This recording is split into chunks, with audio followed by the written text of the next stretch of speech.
Hello everyone, De Leon Peta from the Geopolitica Mundial channel. Today we're reading another news piece. In this new video format that I'm making here on the channel, and it's an extremely important video.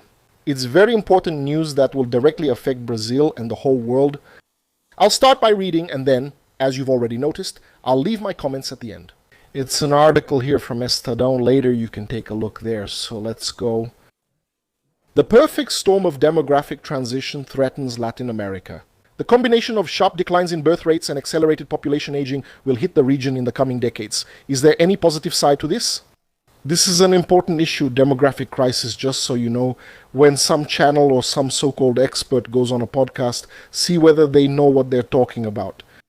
Or if they just skimmed the information and started repeating it like a parrot, take a look. See if they know what a demographic crisis is, because a demographic crisis is this, it's this right here. What does this American journalist Lawrence Blair say? Low birth rates along with increased longevity. Low birth rates have happened several times throughout world history, especially during wars and epidemics. Now, a demographic crisis is when we have low birth rates along with increased longevity and an aging population. This is something new in human history, and make no mistake, it will be the greatest challenge in human history. The greatest challenge in human history. No exaggeration, people are underestimating this, but you can be sure that in about 4 or 5 centuries, people will look back at this moment. They'll see it as a turning point in the periods of human history. Don't be mistaken about that, okay? Alright, here we go. For more than 25 years, Sorrisinho's kindergarten taught the alphabet to children in Vila del Cerro, a working-class port neighborhood in the Uruguayan capital. But in December, the beloved kindergarten closed its doors. It was one of 3 kindergartens in the region closed in the past 3 years. Then you paid here, this thing here, there was a sentence missing for the visa. And in fact, only 29,000 babies were born in Uruguay last year, a drop from about 49,000 a decade ago, reaching the lowest levels last seen in the 19th century. The number of deaths has exceeded the number of births for 6 consecutive years. With the decrease in the number of school-age children, more than 80 private schools in the metropolitan region of Montevideo are expected to close by 2030. Even in those that are still open, many feel that a new era is beginning. And it is. For us Latinos, large families have a positive connotation, said so-and-so, where the number of students at his school has dropped, right? It dropped by 10% in 5 years. It's hard not to feel a certain nostalgia. Uruguay is not alone. Latin America is experiencing the beginnings of a historic demographic transformation that seems destined to reshape politics, business, and communities. And the way people don't say it, but I imagine that's how they think, right? Because it disappeared, I had to print this out because damn Estadão locked the article, right? Well, the statistics are just beginning to capture the impact. According to UN data, the fertility rate in Latin America is currently 1.8 children per woman, a drop compared to the 6 recorded in 1950, putting it below the replacement level of 2.1. Today, currently, 3/4 of the world's population lives in a country that is below replacement level. We are already at that level. By 2006, if current trends continue, the national population will decrease by 1/3 in Chile and Uruguay, by 1/4 in Brazil, and by 1/5 in Argentina. North America, Europe, and Parasitas have shown similar trends since the 2010s, but in Latin America, has the decline disappeared? Incredibly, Chile now has a lower birth rate than Japan. Recent censuses have found significantly smaller populations than authorities expected in Brazil. This is interesting because he's using the real numbers from IBGE in 2022, not that shady PT manipulation the IBGE did after 2022, which increased it from 203 to 215 million. That's not right, okay? The 2022 census was very likely the 2022 census that was released, which gives that 203 million number was the most accurate census in IBGE's history. So, the PT supporters already realize the mess that the demographic crisis is going to be, and they're already trying to hide it, okay? But don't be fooled, we have just a little over 203 million people. I believe so. I don't think it's dropping yet, but it's probably going to start next year, okay? Not in all states yet, not in Brazil as a whole, but in some states. And in Chile, 18.5 million and not 20 million.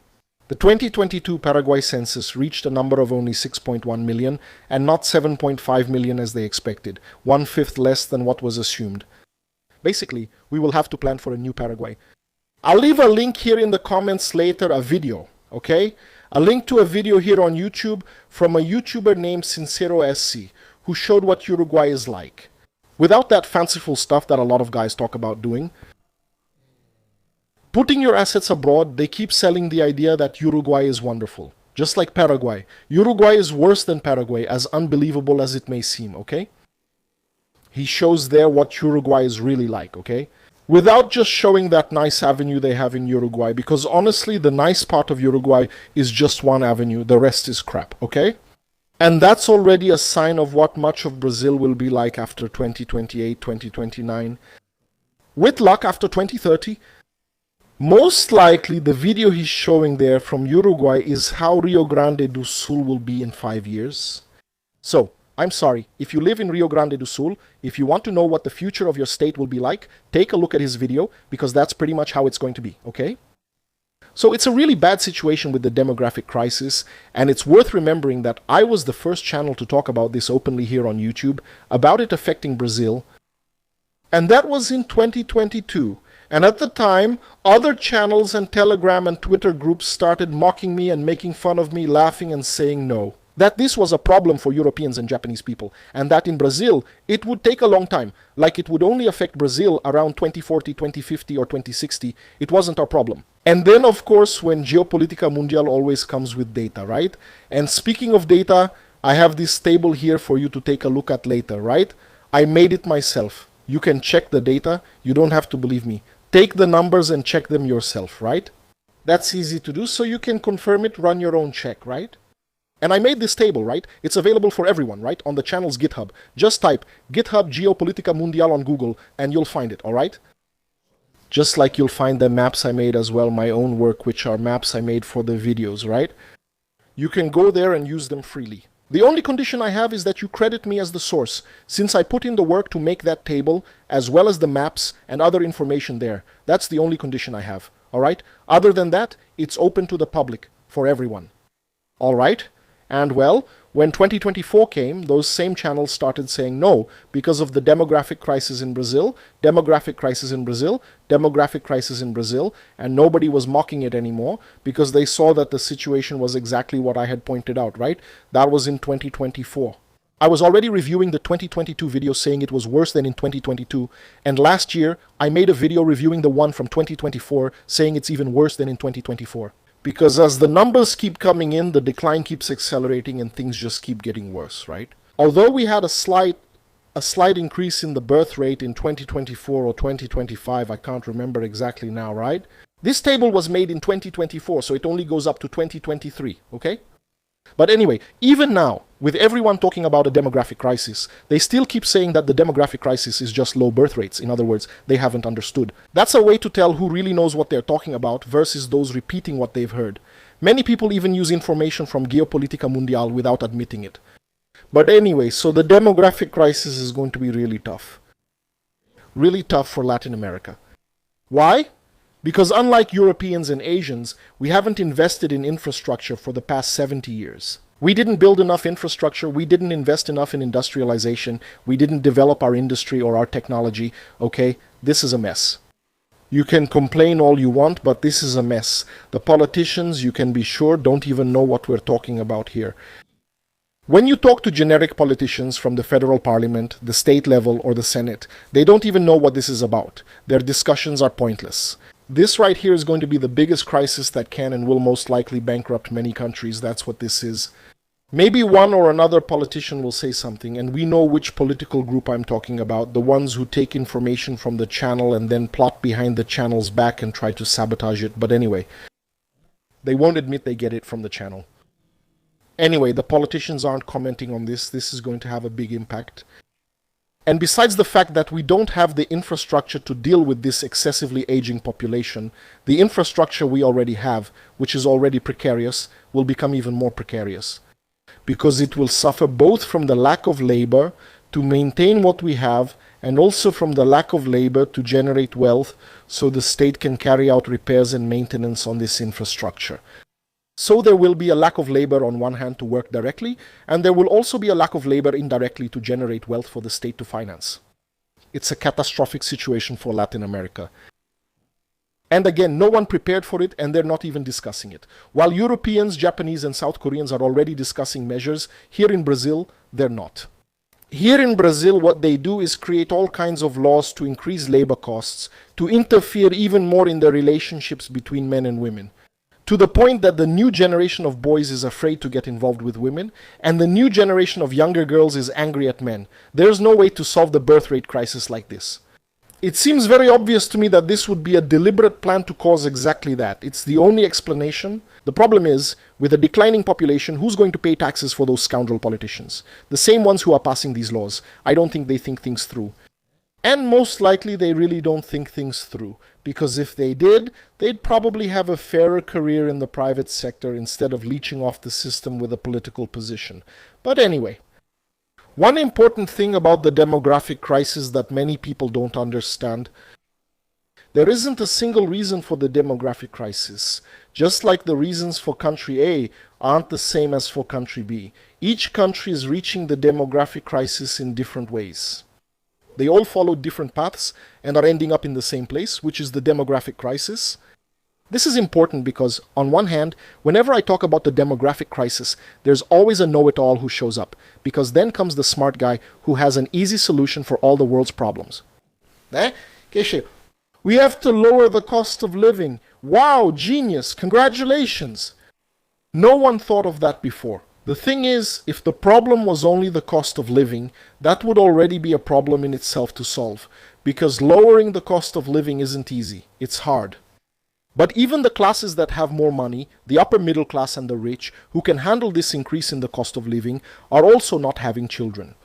Which implies that it's not just that. Others say, oh, but it's atheism and feminism. Well, I'm not going to rule out that in some cases it could be that. After all, here in Brazil, everything indicates that this radicalization around gender, this mutual hostility between men and women, also has a huge impact, which is affecting the culture itself. But that's not all, because in other countries that don't have this, it's also happening. An example of this is Iran. Let's take a look at Iran. Look at the Iranian birth rate. It was 7 children per woman in 1950, now it's 1.7 in 2023. It dropped, okay? In 2024 and 2025, if I'm correct, it dropped to 1.5, which is lower than Brazil. Iranians are already facing a demographic crisis. What kind of feminism and atheism is there in Iran? And if you look at other Islamic countries here, take Morocco for example, from 6.1 in 1950, it's already at 2. It's already at the replacement level in 2023. It's probably already at 2.0 or 2.1 now. Looking at other Islamic countries, take Turkey as an example. Turkey 1.6, it's probably already at 1.5 or 1.4 now. So I ask you, how much atheism is there in Turkey? How much feminism is there? Consider other predominantly Catholic countries like the Philippines. The numbers are declining there too. So it's not just that. Again, several countries have ended up in a demographic crisis for different reasons. Different paths led to the same demographic crisis, which is the main challenge to solving it. Because it's affecting each country differently. It's not easy to solve. Another important thing to mention is that the demographic crisis will not affect all countries equally either. Here in Latin America, there will be this scarcity and simultaneous poverty I mentioned. But look at Europe, for example. And now Japan, which is making the mistake of opening its doors to large numbers of immigrants from Africa and the Middle East. You see that the problem there is as follows. They brought in this colossal, gigantic mass of people to absorb them into the economy through entry-level, low-skilled jobs because the native population didn't want them or was aging. And what happened? They got there, didn't adapt to the culture, weren't absorbed by the industry, and they won't be. Why? Because exactly these entry-level jobs are being automated with robots and artificial intelligence. And then you'll have a situation in a few years where there are no jobs, and you have this foreign mass of people, hostile to the culture and native population, idle, with nothing to do all day because there are no jobs. What are you going to do? In other words, it's going to be a punch in the stomach for Europeans, different from the punch in the stomach it's going to be for Latin Americans, and so on. If you look Even the countries with a very high rate, like the African countries, their rate of decline is also very high. If you look at the countries that today have 4.5 or 5 children per woman, you'll see that 20 or 25 years ago it was 9. So, in just 20 or 25 years, it dropped by 50%. And this will probably continue, if not accelerate as well. So the demographic crisis is a huge global shift. This is no small matter. We're going to see governments fall. There's no doubt about that, because they won't be able to sustain themselves. They won't stay afloat, as they'll have no income sources and can't maintain their administration. It's that simple. It's a very complicated situation. It's still underestimated. And everything points to this polarizing the world even more towards China and the United States. Yes, China. Oh, but China is facing a demographic crisis. Yes, but China has automated a lot. But a lot. So they're managing to fill the labor shortage they have with interinstitutional robotization, just like in Europe and Japan. But without having received that large immigrant population that's causing problems in those countries. And you might say, oh, but construction services and things like that, those will still exist. Well, that's a crazy. What drives innovation? Precisely because of this shortage of construction workers and so on, they're even automating that part of the construction industry. Now, in England, we already have a company that will build buildings without human labor, only with robots. And China, some time ago, I don't remember if it was 400 kilometers or 40 kilometers, it doesn't matter, even though it's a big difference. But it's an important achievement that they managed to build an entire road using only drones and robots. So, will it affect China? Yes, don't be mistaken. China will go through changes. But this idea of collapse, of China breaking down, that's not going to happen. And it's the same thing in the United States. Because on one hand, there are people who exaggerate talking about a Chinese collapse, saying China is a paper tiger and all that. And on the other hand, there are people who keep talking about the decline of the United States and a South American collapse. The United States isn't declining, but is experiencing contraction. I already think decline is too strong a word. But they will also have to deal with the demographic crisis, because they have those technological assets and a very large industrial base, the second largest in the world, second only to China. And they have a demographic rate that is declining, but not as much as China's, for example, or the Europeans, or the Latin Americans, and so on. Besides that, they are able to absorb might not be the right word, but they are able to bring in immigrants from other countries. Even though Trump is cracking down on immigrants, they still manage to be an attractive hub for immigrants. So, and by the way, unlike in Europe, the immigrants who go to the United States are mostly Latin Americans. The majority, not all, but the vast majority. They even have a certain affinity and are more easily absorbed into American culture, the American way of life, and economically as well, which doesn't happen in Europe. It's easier for Latin Americans to adapt to the American way of life than it is for Africans and Muslims in Europe. So, the United States and China are indeed standing out as the two countries that will change a lot because of the demographic crisis, will feel the effects of it, but are better equipped to deal with it. The rest of the world, comrade Russia, Brazil, is screwed. Russia is in a situation that's going to be extremely complicated because they're going to win the war in Ukraine, there's no doubt about that, but the post-war period will be devastating for the Russians. One thing is to have a demographic crisis in a country like Romania, which is the size of a small city in the state of São Paulo. It's entirely different when it's in the world's largest territory like Russia. They'll feel the effects, and it won't be pretty. And here in Brazil, a very large country that hasn't invested in infrastructure, hasn't invested in technological development, terrible education, terrible education, and so on. It's going to be really bad, it's going to hurt. I still don't see the people who should be talking about this actually talking about it. The little that is said comes from the private sector, and it's more in the sense of replacing this labor shortage with robots, like for example supermarkets that are automating their checkouts. And that's it. There's no discussion about trying to solve it. There are still a lot of people who believe the nonsense that the world is too crowded, that the world is overpopulated, so it's good if the population drops. It's not good. But anyway, that's the news. It's not good. Let's see what happens. I'm warning you again, I repeat, very big changes are coming in the next 20 years. Maybe not even 20 years, maybe 15. Okay? In at most 15 or 20 years, it will already be very noticeable how the world will be radically different given this context. Make no mistake, the demographic crisis is humanity's greatest challenge. I'm not saying that humanity is going to end, I don't think it will end, but this period from 2020 to 2040, 2050 will go down in the history books. Alright? Thank you all, hugs, and see you in the next video.